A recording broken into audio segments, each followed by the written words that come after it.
Nowadays, it seems like the standard of travel is take a plane, rent a car, but let's face it, if you're going to a big city, a rental car could be your worst option for getting around. So what then is your best option for checking out the nitty-gritty of a pretty city? Yes, I came up with that line all on my own, and yes, I think it was very clever. For non-city slickers like me, the hustle and bustle of a metro area can be overwhelming and scary. But fear not, my fair weather friends. This small town boy just got back from a weekend trip to Seattle, and though I've never been there before, here's how I navigated the uncharted territories of sharing services and public transit to make the Emerald City my playground.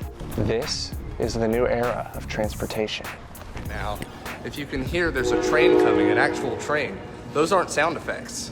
So right now I'm on a train from California to Washington, taking in the sights. And once I get there, I'm gonna maximize the power of pay-as-you-go services. That means all of the new modes of transportation. Leaving King Street Station, and we're about to get to our place. Basically, my rules for this trip were no car rentals, no plane. So how do we get from our train station to our Airbnb? Uber.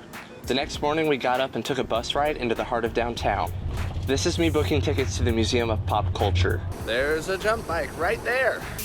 Our bus got us into the heart of downtown, but we wanted to see the Puget Sound about a mile or two away. And what do you know? We see bike share bikes as soon as we get off the bus. I already had the Jump app downloaded and not enough caffeine in my system to handle any more new stimuli yet, so off we went on jump bikes.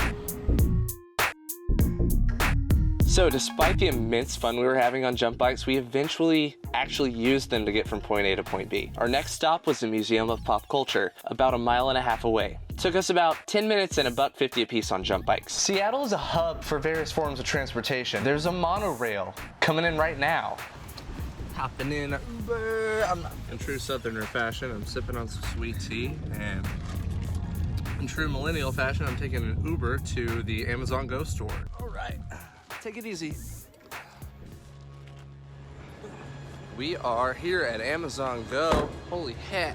From Mopop, we took an Uber X to the Amazon Go store, a little under a mile away, $4 including tip. The Amazon Go store was unlike any shopping experience I've ever had. Right next door was Amazon Spheres, an amazing work of architecture.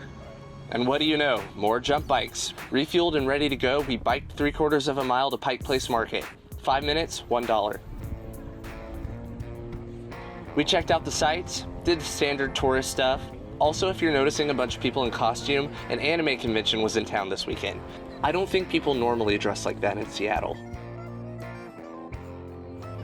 With the onset of modern transportation here in Seattle, I've been able to get around the city and see so many more things than I would have even like 5 years ago.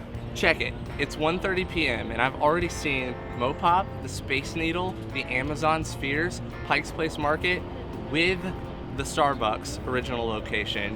After Pikes, we decided to try out Seattle's heir apparent bike share service, Lime Bikes. I'll have to admit, aesthetically, I prefer the Lime Bikes. They have a retro look and also sport an electric assist like jump bikes, but their pricing structure makes them inherently more expensive. $1 each time you unlock, plus 20 cents a minute. But they were a blast. Next up, we checked out the Starbucks Reserve. My favorite part was this neat rolling sign explaining all their Java sourcing. Then, we took an Uber to the Metro to hop a monorail to Jetsonville. Got a ticket for monorail. That's right. Who could visit Seattle without a trip up to the top of the Space Needle? The monorail ticket was $5 round trip, by the way.